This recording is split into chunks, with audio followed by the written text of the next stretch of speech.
Thank you so much for coming out on Valentine's Day and being my Valentines to hear me talk about Raymond Saunders' work. How many of you are already familiar with Raymond Saunders? One, two. I think most of you are probably familiar with Robert Rauschenberg, right? How many are you familiar with Robert? Okay, most of you. Yeah. I wanted to start my talk really just, I think, by pointing to Rauschenberg as a kind of beginning to understand what Raymond Saunders does.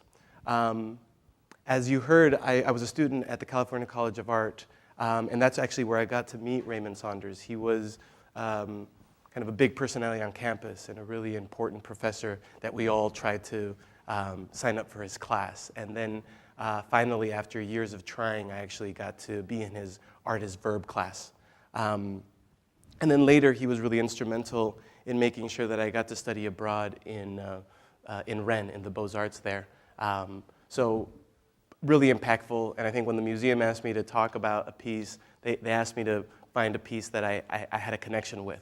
So not only am I connected to this piece aesthetically, but if it wasn't for Raymond Saunders, I don't know that I would be here. So I have to thank him for that. So most of you know who Robert Rauschenberg, really important American artist that in many ways represents an avant-garde in American art. And really, I think every time you look at a Rauschenberg, what you're looking at is an artist attempting to push what art is, and sometimes over the edge, right? There's times where I remember talking to my friend Charles Froelich about this, him using cardboard, right, and making art out of things that should be garbage in any other case. And so every time you look at a Rauschenberg, what you're seeing is an artist pushing what that art object could be.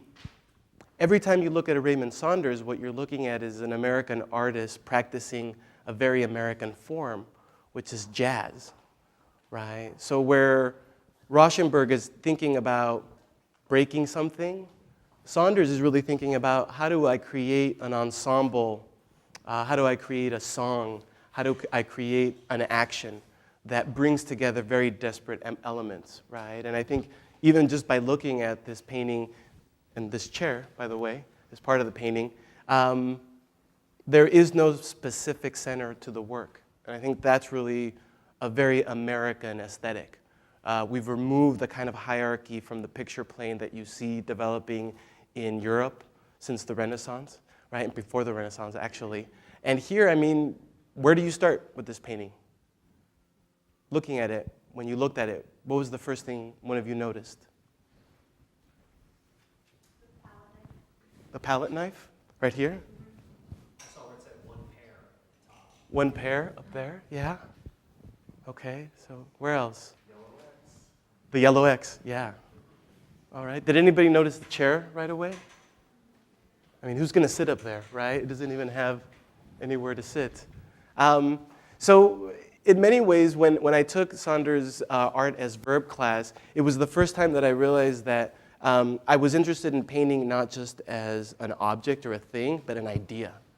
And it's really when I think I shifted from purely formal concerns of beauty, representation, scale, color, and really started thinking about art and painting actually more philosophically. And so luckily, as students at CCA, we got to go to the SF MoMA for free. And I remember, of course, going to go see a Rauschenberg, which they have, and stumbling across one of Raymond Saunders' pieces. And in that moment, I felt connected to art history in a way that I'd never been. I think growing up in a Mexican-American community in the center of California, there wasn't any high culture to really inspire me or inform me. And so I think going to CCA was a very important kind of educational moment for me and making use of that museum. And I think that's really what I value about art museums in general. Every time you go to an art museum, what you're exposed to is everything that was art. All right? And the MoMA especially makes a lot of work to go out and find things that were art. Right? So you can be sure that every time you step into a museum like the Portland Art Museum or the MoMA, you will see things that were art. Right? And I think what's exciting about Raymond's work is that he's always thinking about how do I make something that is art now and continues to be art, continues to engage, and continues to question how to put all the pieces together. So that's what I was talking about in terms of painting is a philosophical act, not just an object. So really, I think you begin to look at the painting in its different parts, and I think for yourself, begin to decide how they go together. I mean, we have, of course, tools of the trade. We have language that you can understand. We have representation. We have gestural abstraction. Moves that look more like they come out of fluxes. Secondhand versions of things, right? Direct, quick drawings. Parts of boxes. And more than anything, this painting is a pileup, right? And I think this goes back to what painting has always been, where whatever it was that you were looking at, it was the skill and dexterity of that painter that let you see those pigments as a face, as a Madonna, as a landscape, right? And so what's exciting about Saunders and Rauschenberg, an artist of the middle century of America, is that we were really trying to move away from painting as a tool for artifice and really begin to deploy painting as a means to understand the truth around us, right? So one of the things that's challenging about Raymond Saunders' work here is that it actually wants you to use your senses when you look at it. So certainly using your eyes is important, but I think what's more important is for you to begin to understand how differently you feel about the different objects that he's deploying. I mean, what's funny is that he's piling paintings up on top of a painting, right? There is no discrete rectangular shape. So not only is it not giving you directions on how to read it, it's letting you choose your own adventure, but it's also breaking up the field. I mean, you don't realize how generous and giving this painting is until you actually spend time with it, right? And for me, it let me know that painting and art doesn't just have to be this act of devotion that we learned from the Middle Ages. But painting can actually be a way to play, to experiment, to try new things. And I think as somebody who grew up very conservatively, Raymond was really important in kind of setting me free. And I think this notion of freedom is especially important for me right now because last November, actually right before Thanksgiving, I got to become an American citizen. And so this whole idea of freedom seems to be very important to me creatively. And I think that's another reason why I wanted to talk about this work. So again, as you look around, you see surfaces that could be domestic, surfaces that have been exposed to weather, games, maybe from other cultures, maybe for this culture to refer to another culture, news events. So in many ways, this painting is acting like a museum might act. It's a collection of things that mean something to somebody. And I think really that's what's at stake with this work, is that if you don't spend the time looking at it, engaging it, its meaning is lost. But like jazz and poetry, with Saunders' work, you understand it even before you understand it. Right? You find something that you can look at. I mean, it's Valentine's Day. Here's our heart, right? There's a way that we can make this painting about today if we want to, right? Or we can make it about another time, depending on how we want to see it. Another really important thing that Saunders did for me as a student was that he was the first black artist or artist of color that taught me and let me know that I didn't have to make work just about my Mexican migrant experience.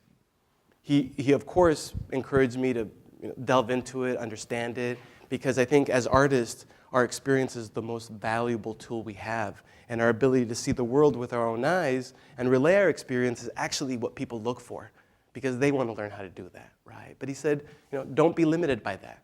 It's easy to be pigeonholed into a specific aesthetic that says Mexican art.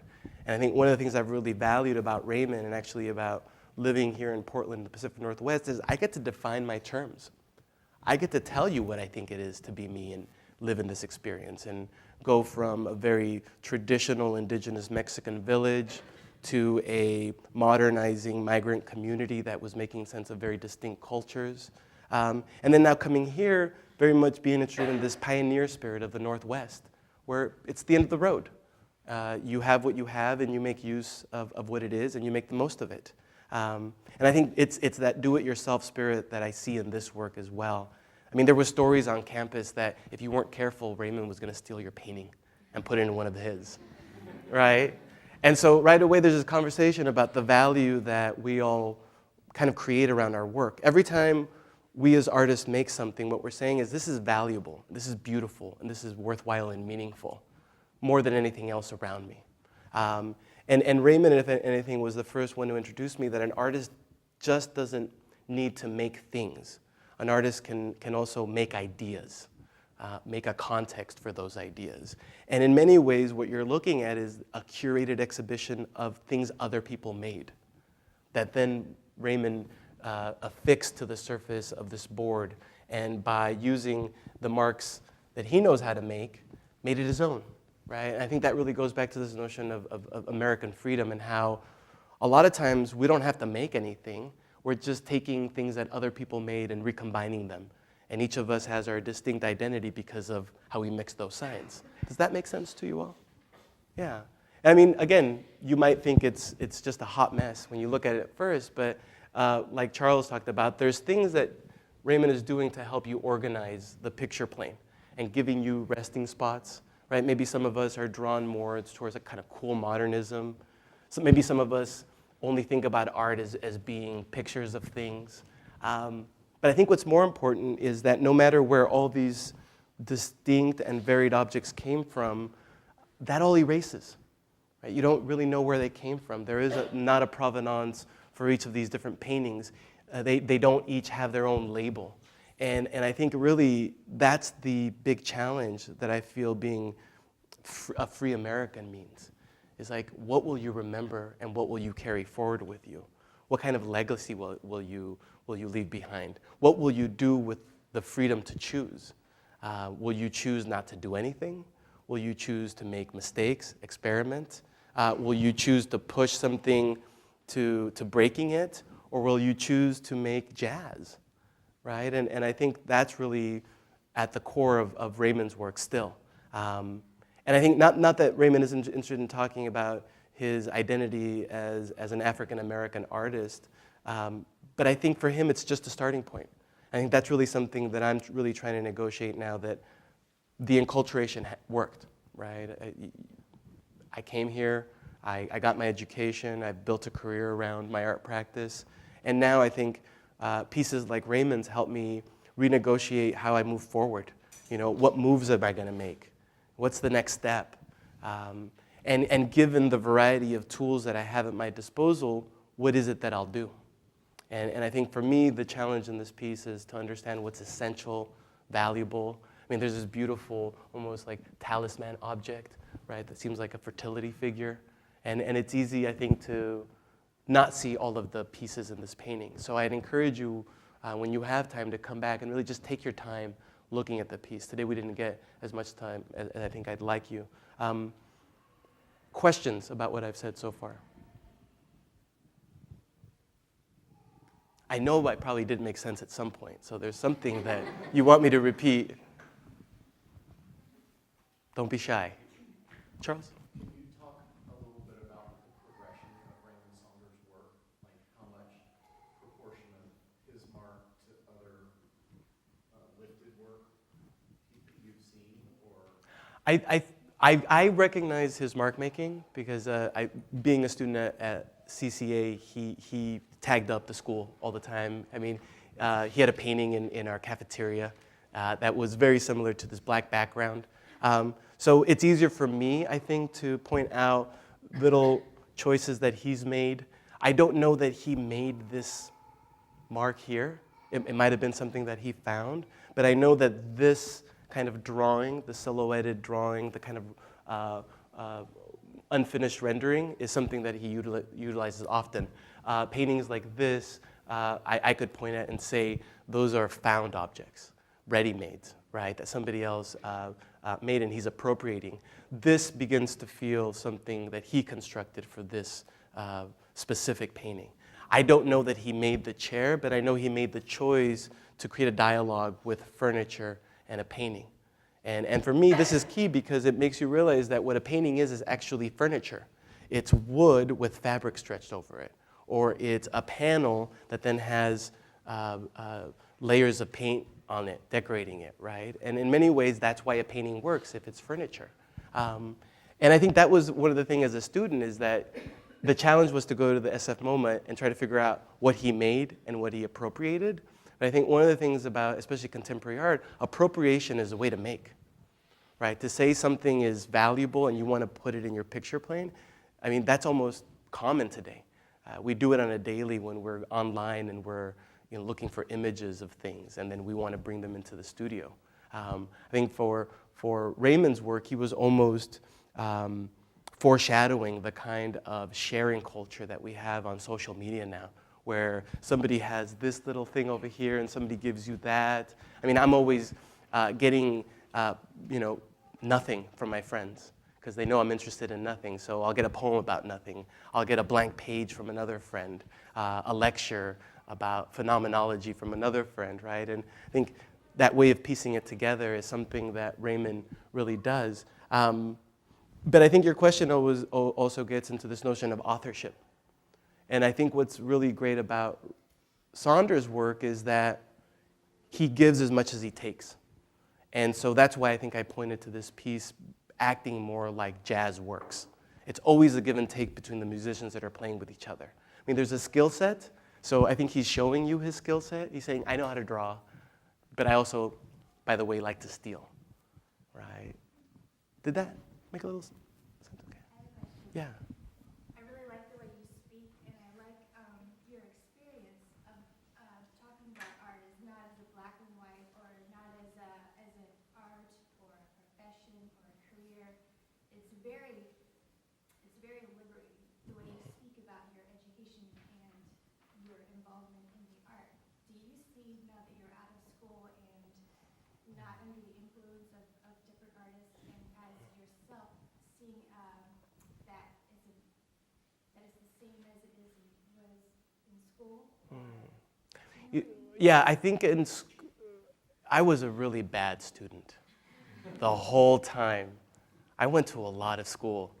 And I think now that I'm not a student and I'm a professor, I don't take for granted the wealth that I'm exposed to every day. I mean, learning is a natural outcome of very interesting ideas and interesting people coming together. And I think teaching at PNCA exposes me to really creative people, really interesting people who always have very interesting ideas that they need to share. And it's hard not to stop 10 times in the hall or to get interrupted on my way to the library to look for something that I'm in search for and find 10 other things on the way. In terms of influence, when you're in school, it seems like a burden. Every time you have a critique, I don't know about you guys, but every time I had a critique, my professors would bring up the 10 artists that I should look up right after class, that I was obviously copying and that I needed to know more about. And I hated that. I absolutely hated it. But there was a way where I realized without doing that, you're truly derivative. Not that deriving is a negative, but not knowing where you come from, I think, is what's at stake. I also mean the way that you talk about your environment is it doesn't really have any barriers, and I really see the freedom in the person that you are. Do you see that in the environment as a whole, as you're in it, that leaving school? Do you understand? Yeah. I think when I saw school as constricting, I didn't make use of it the way that I make use of spaces now.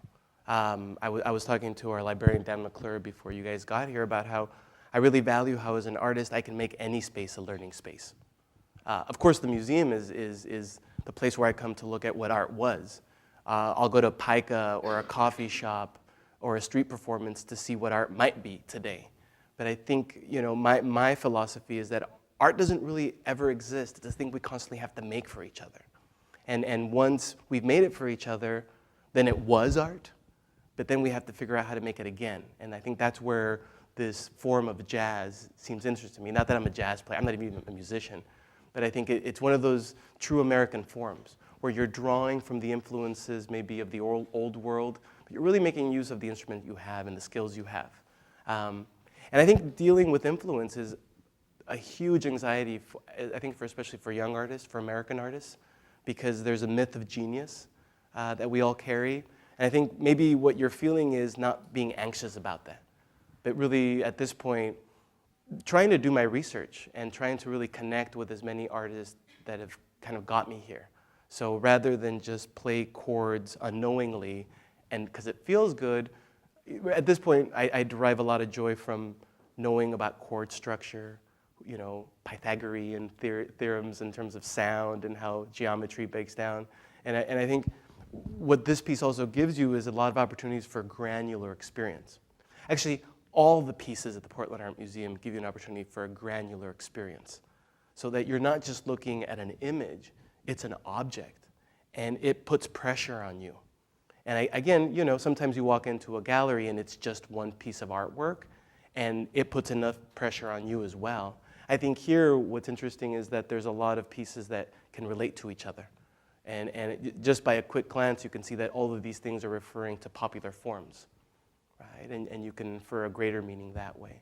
I'm glad you sense that I feel free. Something must be working. But, I feel very nervous. I think public speaking is one of my biggest fears. It's nice, it's lovely. Thank you. Something's working. More questions? Yeah. When I look at this, I'm struck by how it's almost entropy, it's like hypertext, but because it uses the chair and the rectangles, it seems to ground itself in forms that say it's art. And so then the art then becomes his set of choices for how he put it together. And it almost seems as though where this would go would be, from time to time, he would come in and rearrange it to show what his new balance is each time. And then it would become this kind of evolving installation. And that seems like where it would go. Yeah. And that's, I think, that going back to Charles's question in terms of what marks did Raymond make and what Or like maybe when he was younger, did he make all of his own marks, and then was it an evolution over time that he started to pull in? Yeah, when he was younger, he did make he went through that traditional Beaux-Arts training where you learn perspective, rendering, scale, form, and because that's what art was, right? And there's a kind of skill set and dexterity you need to have. But I think you're right. I think so much of what Raymond Saunders' art is this active rearranging, literally rearranging the chairs in the room and making a different dinner party. And so I think as I've seen his work progress, Charles, he takes more risk in terms of what the matter can be about. But I think what's at stake today is art itself, is that we usually just make paintings and be okay with them just being beautiful paintings. But now for some reason, we all think that every painting is art. And I think there's a misunderstanding about the way things work. And if you look at the roots of the word art, in its simplest form, it just expresses this place of knowledge. You understand the art of painting.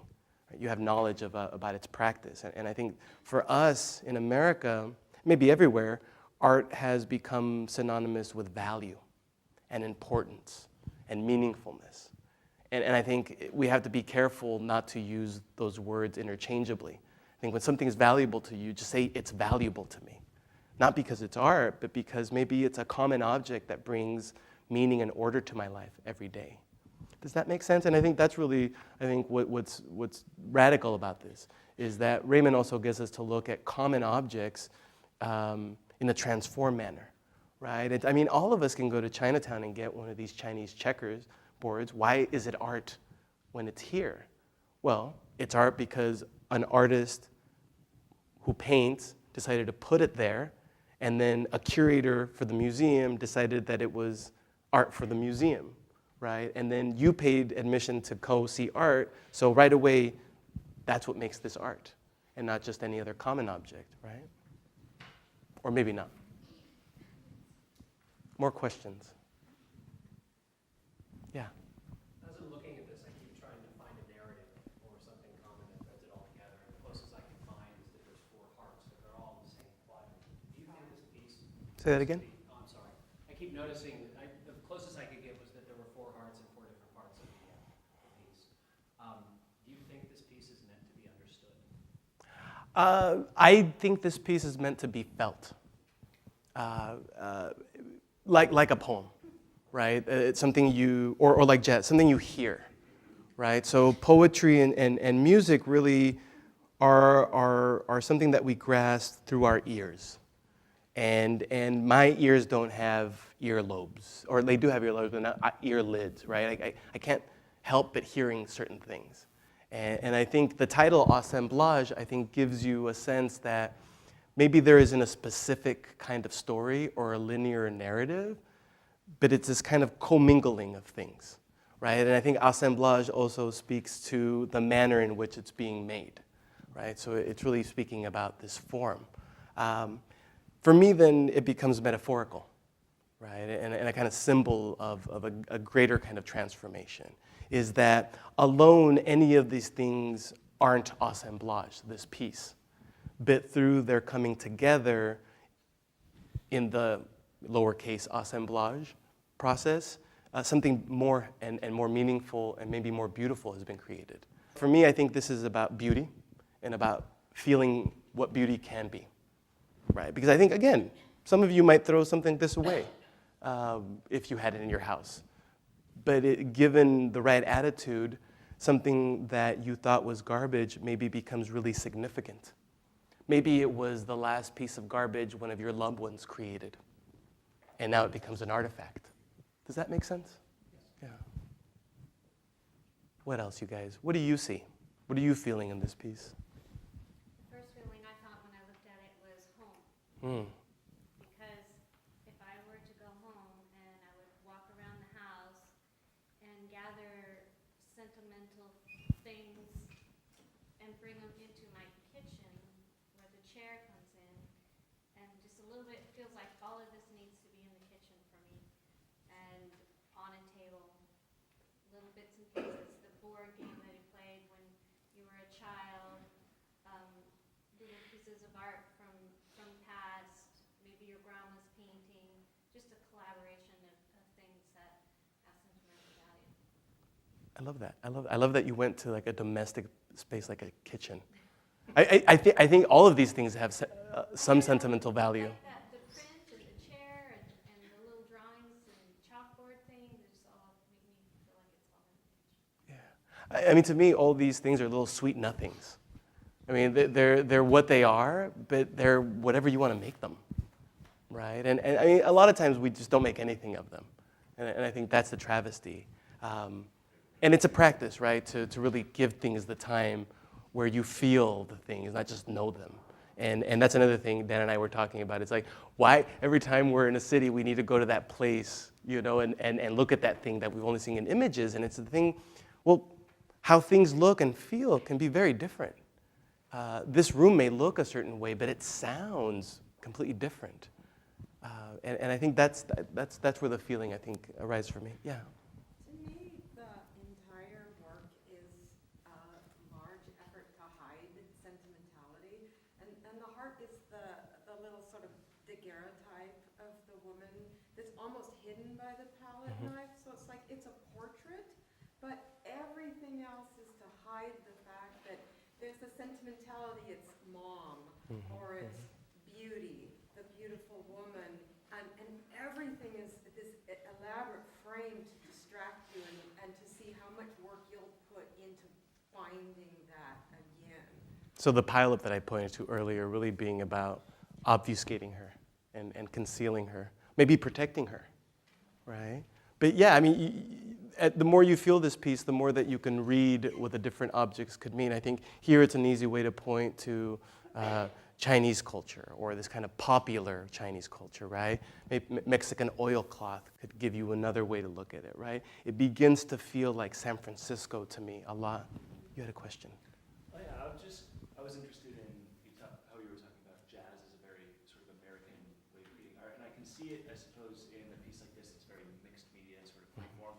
And I was just wondering if you could expand upon how you see sort of this jazz art as American beyond something that's maybe very seemingly mixed media and jazz. Do you see that continuing outside of that realm, or? Let me see if I understand your question. How does this piece embody jazz? And where do I see it going? I see what you mean by this piece embodying jazz, but when you said that jazz is a very sort of American form of art beyond just its musical qualities, and I was just wondering if you could talk a little bit more about that. I think, well, you know, I consider country, blues, and jazz to be these musical forms that kind of originated in America. And maybe out of those three, jazz being the most of the American forms, about freedom. But not freedom as in do what you want. But for me, jazz is an important form to understand because it lets you realize that freedom is being responsible for your choices. And a jazz musician is responsible with their choices by being conscious of the potential of each note that they play. And I mean, of course, it's like explaining how a joke is funny. That's not how you should appreciate jazz, right? When we're sitting and listening to jazz music, you're just feeling it. Sometimes it makes you want to dance. Sometimes it makes you want to sit down and kind of groove with it. But I think that's where the potential for jazz to give us a form outside of music, like painting. And I think, honestly, because painting was so caught up in this picture-making business for so long, where we didn't have to feel anything. It was just about like, yep, that's the Pope. That's Jesus. That's Mary, right? And that's a landscape. That's what it for. It was storytelling, right? And it was about this book-learning way of feeling life. And I think for me, the jazz that extends beyond the music is about making responsible choices and realizing that that's what freedom is. Not this willy-nilly do whatever you want. Yeah. I was just going to add that I think making responsible choices, but making well-informed, educated choices. Like people who are jazz musicians are very, like they're formally trained in music. They don't just play whatever they want. They're making very informed decisions. Yeah, And yeah. I see it as like a metaphor for taking the rules of what we know and then breaking them in a way that's still beautiful. Yeah, and I think as a young artist, I feel like in school I didn't want to learn the rules because I knew that I was going to have to break them. Right, but you have to learn them in order to know how to break them properly. And I think that was one of the things that Raymond really helped me be present with. And I think I was running away from that responsibility for a long time because it's like, why am I going to learn something I'm gonna like do away with, right? Because you need to feel the pain, right, of breaking that older form. You actually need to know what it meant, and that's why it's meaningful now. I think too, even in a painting like this, there are some formal elements. There is organization, there is design, there is, all of these things that you would consider kind of classical elements in some sort of big, organic sort of sense, design sort of sense. But it's very lyrical too. So it does break sort of the rules within the vocabulary of this artist, and so to having the chair be this object kind of completely out of the center and having some really rough edges and juxtaposed against all of these very sort of square edges. It's all there is a music playing. It doesn't necessarily have to be any one particular kind of music. I think jazz is kind of a nice metaphor because jazz also has a very, it's obviously very skilled and talented musicians who kind of are trained in sort of a classical sense, but they're breaking all the rules all in the right way. So I think even authors have that kind of same sense of like, storytelling is a very classical sort of form, but the best mystery writers, sort of tell a classical story, but then they add all of the twists in the right way so that you can't see what's coming next. Yeah. It's like that kind of that nice combination of, yes, predictability, but yes, like things that you don't expect to happen. And I think building on that, this notion of understanding the forms that you're going to break, knowing the box before you break the box or go outside of it. This notion of something that uses appropriation, juxtaposition, ready-mades, doesn't appear to be formal, doesn't tell like a succinct story like you might expect, right? Everything might tell you that this is out of place or maybe there's no place for it. But then what I love about the metaphor of jazz is that those technically trained musicians know when they've heard something from the past. And I think the word classical is one of those words like the word modern. We like to use it, but it means different things in different times. And I think that in the way you're using it, it's about this classical beauty of bringing things together. And beauty in terms of not the received thing you know is beautiful, but the bonus, the unexpected beauty. And I think that's something that is inherent in primitive classical art from the get-go, right? That all of this has a kind of humor to it.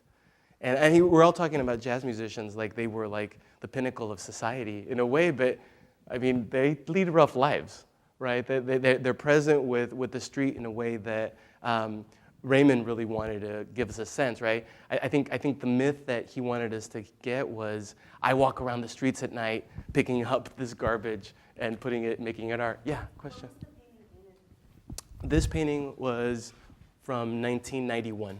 Okay. One thing I was going to say was having lived in the Bay Area around 96, Mm-hmm. 2000, I feel very much that Raymond Saunders was stealing from his students in a way, and there's like kind of an interchange of, that I am kind of walking around, kind of very McGee, twist, kind of street art, stealing stuff, and kind of having this, that myth of Raymond Saunders going to steal your paintings. And, I feel very much that he's having an interchange with that Bay Area moment that was happening. People going and there's kind of a mark down in the bottom right-hand corner that looks like maybe one of the marks you might see on a train car. Yeah. Kind of the beautiful losers movement Mm-hmm. type thing. So I kind of feel like he's a little bit of a grandfather of those younger artists, as well as also taking from them and kind of like showing them how it's done. No, I think you're right. Yeah, go ahead. Sorry. And I also agree very much that it's very sentimental. That the painting's very sentimental. And after having, and there's kind of a childlike quality to it. Mhm. And having children, I think it's very interesting to watch what they latch onto, what they hold, what they find important, what is an object that maintains a lot of value for them. And so it's interesting to see an artist like this, find a cornflake box and have that be something that's just so valuable, or the chair, or all those things. So I also find it really sentimental. And I think I like how you're pointing out how he's flipping the script all the time, right? So where you might not think this is classical, actually it is, if you pay attention, right? But it's also very now, very street. And it could be rough edge, right? And actually you're right. The more I look at this, the more it reminds me of the Bay Area in this time. And there was so much myth-making in the 90s Mhm. in the Bay Area of being that street kid that was finding stuff, making stuff. Living dangerously, marking your territory. Yeah, making it yours by putting a mark on it, no matter who made it, right? And I think, again, that's another level that, though it might not be the story, I think this is the potential of American art, right? So that in the past, an image was something that relayed a succinct narrative. In America, what we're creating today aren't just flat images, but images with depth and weight, and I dare say images with aura. I was talking about Walter Benjamin earlier, and I think as we move forward and we live in a world that's copying, cutting and pasting, juxtaposing, appropriating, these things don't lose an aura. They just gain another context. Yeah.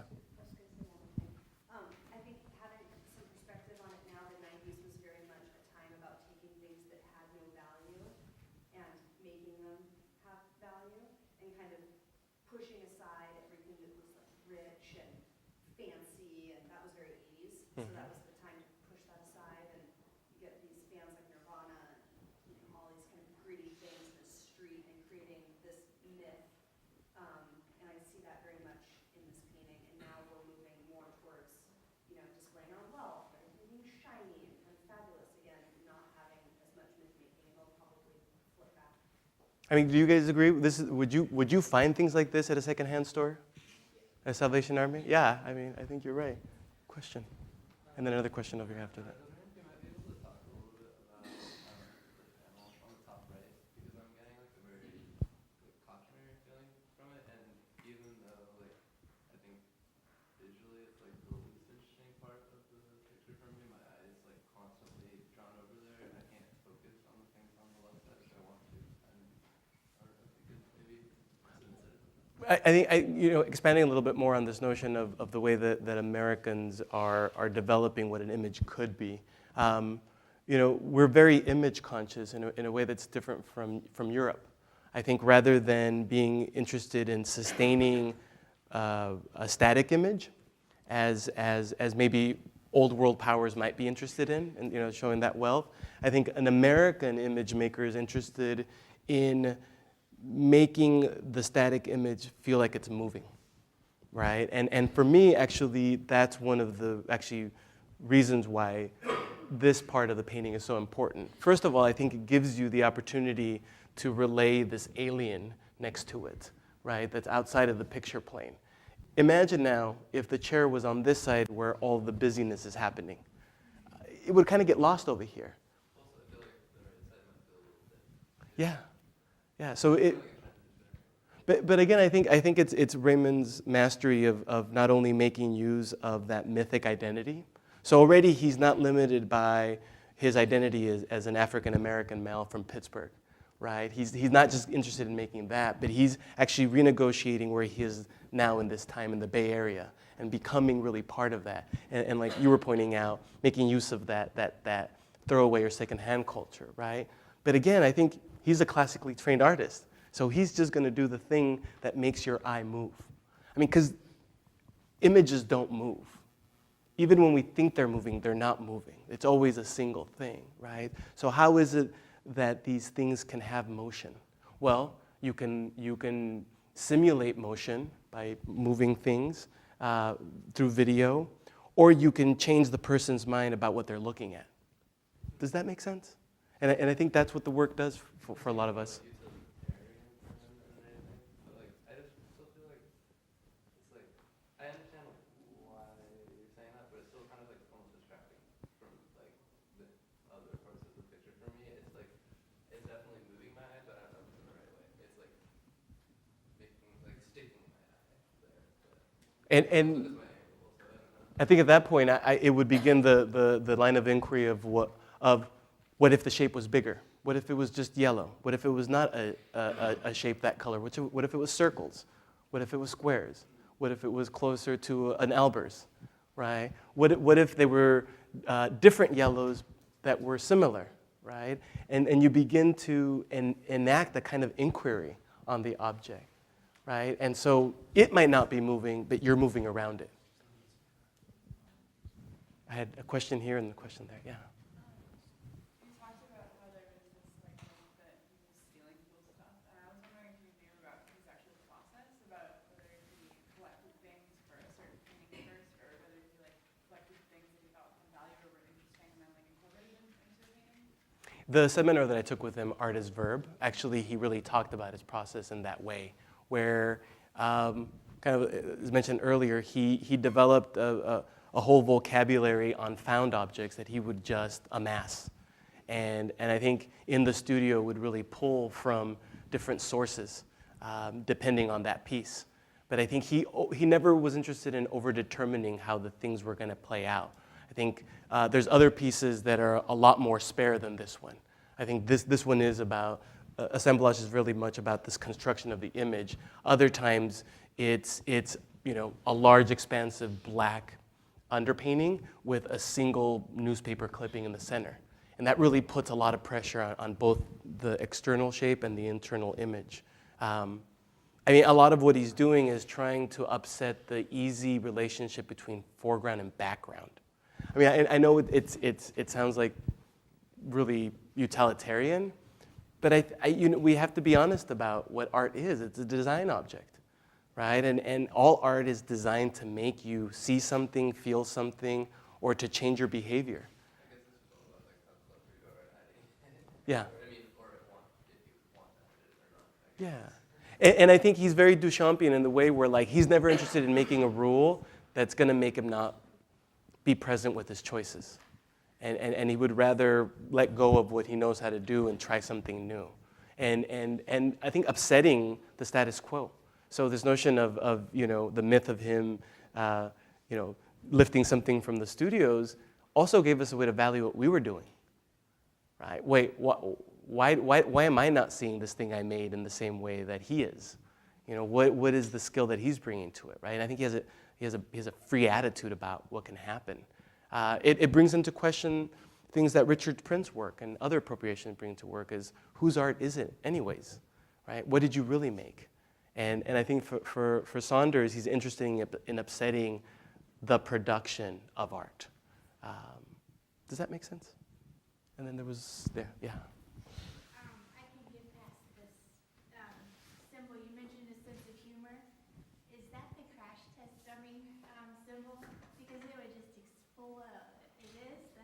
I mean, it could be. It could be. I don't know that it's a literal reference.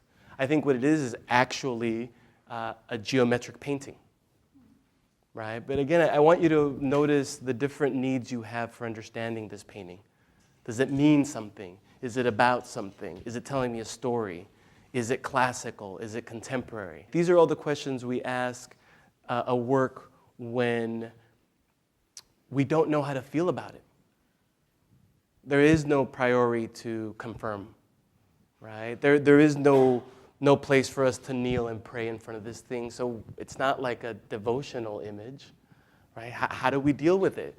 And I think for a lot of us, when we get placed in front of active art, we don't know how to feel about it. And I think that's the first clue that you might be in the presence of art.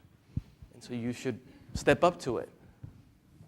You're laughing, but I think you know I'm telling you the truth. I see a lot of nods, so hopefully that's good. It's okay to disagree with me, by the way, too. I'm not an expert on this piece, so don't take umbrage if we disagree. How are we doing on time? We're almost out of time. Last thoughts, questions. Will anybody come back and look at the piece? Yeah. Does he still teach it? Oh, he teaches at CCA in Oakland. Yeah, he still does. Yeah. I mean, he's very important to me because not only did he let me realize that my identity wasn't a trap, my identity wasn't something that was static. In fact, he was the first professor that let me realize that before I make any work of art, I really have to have a center, a sense of myself. And so every object that I make, in fact, effectively has to relay my motivation for making that object, right? That the gesture that I wanted to make. And so whatever I make, I always have to think about the means. How am I conveying through painting, through printmaking, through encaustic work, through these green screens that I'm making now? How am I relaying a motivation, right? And are you able to, in fact, join me in that questioning? And he's somebody that was really important for that. And he was the one who helped me get to Rennes and the Beaux-Arts and realize that the reason why I hated school so much was that it wasn't the right fit for me. You know, what I needed was a studio and really intelligent, interesting artists around me that had cool ideas that they wanted to share with me. And the Western mode of learning wasn't the right fit for me.